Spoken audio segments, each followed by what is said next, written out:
Greetings, everyone. This is Rock and Roll Spock Connection with some of Building the Team. So, a couple weeks ago, we had a 300-point modern game. I actually ran each of my teams. None of them actually did too well. They were fun to play. I think that the swap team and the mission points team are probably the best of the bunch, but you know. Anyway, so the swap team. The swap team initially was an X-Men swap team. Now, and so we kind of changed it up a little bit. So our X-Men swap team, it's an Illuminati-to-Shi'Ar swap team. So it was always an X-Men to Shi'Ar, but now it's Illuminati. So let's take a look at what we're starting off with and what we're swapping to. So first off, we've got Professor X from Rise and Fall. He's kind of a linchpin figure. Comes in at 25 points, has the X-Men team ability, as well as the Illuminati, Shi'Ar, and X-Men keywords. He also has a rally ability, 5 on opposing attack rolls, and it grants him leadership. When he uses leadership before rolling the d6, he may instead remove his rally die to use that as the result. Okay, cool. Next trait is recruiting for a future threat. At the beginning of the game, you may replace up to 5 friendly characters with the same number of characters from your sideline on their starting clicks. All replacement and replaced characters must have the X-Men, Shi'Ar, or Illuminati keywords and different names. Total points of the replacement characters can't exceed the total points of the replaced characters. Okay. So we did this with a bunch of X-Men, and I was trying. I'll be honest. I did want to try to find a way to make this work with the Illuminati, and kind of did. So to start off with, we'll have Medusa at 50 points.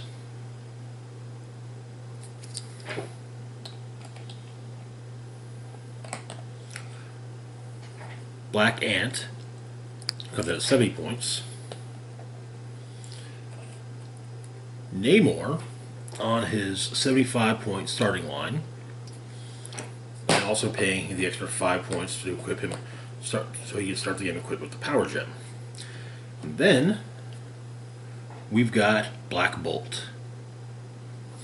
Okay, so the main thing here is that during replacement, since Namor will start the game with the power gem equipped, when he's replaced, he will drop the power gem into I believe an adjacent square.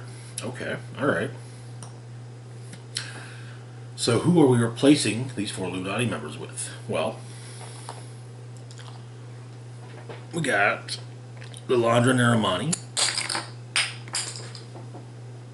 Damn it. From X-Men Rise and Fall.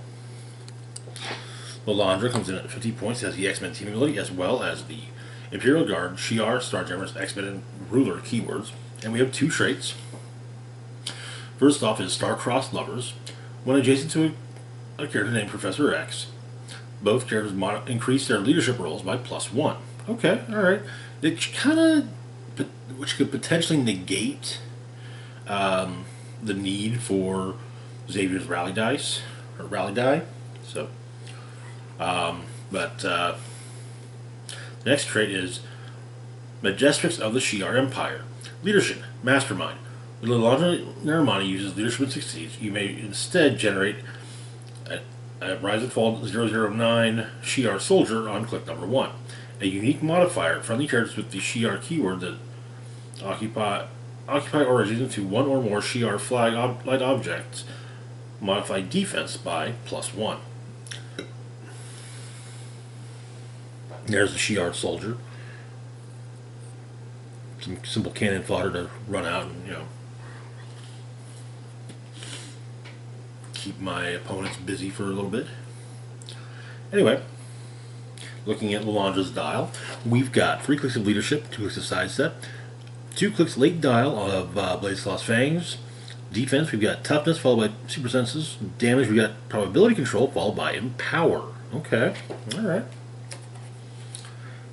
Next, we've got Deken. Deken also comes in at 50 points.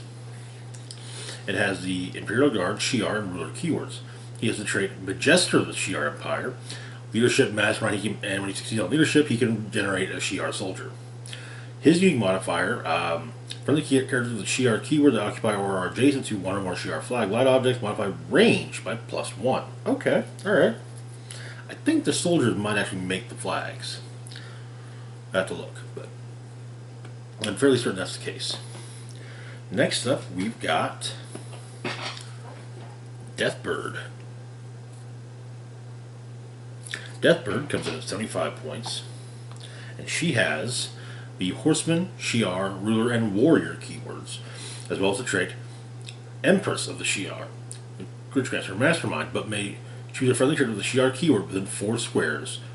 Must still be less points or share a keyword, which she's got the Shi'Ar keyword, so yeah, it doesn't matter. Friendly characters with the Shi'Ar keyword consider Shi'Ar flag light objects within 4 squares of themselves as adjacent. Okay. Now looking at her dial, we've got 3 clicks of running shot, then 3 clicks of charge. On attack, we have a full dial of the special power Talons and Javelins. Free. Choose one effect for Deathbird to use until your next turn. Blaze Claw's Fangs, giant reach of 3, Energy Explosion, or Poison. Okay. Probably best at first start off with Energy Explosion, then switch to Blaze Claws and Giant Reach 3. Then on defense, we open up with Combat Reflexes for 3 clicks, then Super Senses for 3 clicks. Damage-wise, we open up with Leadership, which then gives way to Outwit. Okay. Finally, we've got Emperor Gladiator. I'll just say it. This is who's getting the power gem. Whichever square it gets dropped in by Namor, he's going to be placed in. So Emperor Gladiator comes in at 100 points. He has the Cosmic Energy Team ability, as well as the Imperial Guard, Shi'Ar, Cosmic, Ruler, and Soldier keywords, as well as improved targeting, ignores and destroys blocking terrain. We've got 2 traits. First off is Reluctant Magister of the Shi'Ar Empire, which grants him leadership and mastermind. And he can generate a soldier token or a soldier figure. His Shi'Ar flag-light object modifier or ability, it allows for friendly characters of the Shi'Ar keyword that occupy or are adjacent to one or more Shi'Ar flag-light objects, modify damage by +1. Okay. Another trait. You can't hurt me because I believe you can't hurt me. When Emperor Gladiator hits, give him a confidence token, max 1. If he has a confidence token, he can reduce penetrating damage. When he would take damage, he may instead remove a confidence token to take no damage. Okay. Then looking at his dial, we've got running shot to start off with, then 3 clicks of charge, 2 clicks of running shot. Attack, we open up with Penetrating Psychic Blast, followed by Quake, and back to Penetrating Psychic Blast. And yeah, look at an attack value no lower than 11.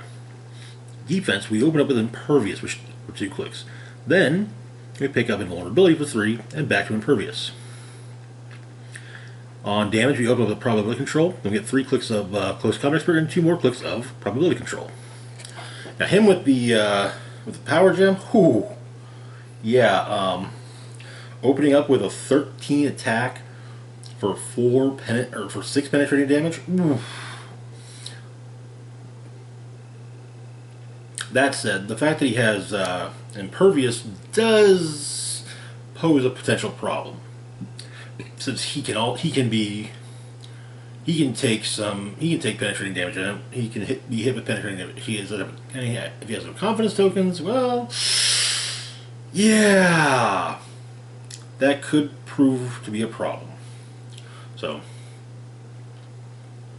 but he does have a range value of 8, so he's got that going for him. But so yeah, we're still bringing the. We'll be using the same. We're not making any changes to the mission points or Brotherhood teams. Brotherhood teams really just kind of a. This is just something fun to play. The big problem I think I really had with my mission point team was map. I won the map roll, and I didn't even think about what map I was going to use. So yeah. Also with the swap team, map also helps too, because the map I was on, my opponent, Lucas of HeroClix headquarters, had been practicing exclusively on that map, and so I got kind of hosed by that because he knew exactly what to do, and where to place his figures. So, but anyway, that will do it for now. As always, feel free to like, share, and subscribe. Links to my Facebook, Twitter, Patreon, and PayPal can be found in the description box down below. This is Rock and Roll Spock signing off, saying, live long and rock hard.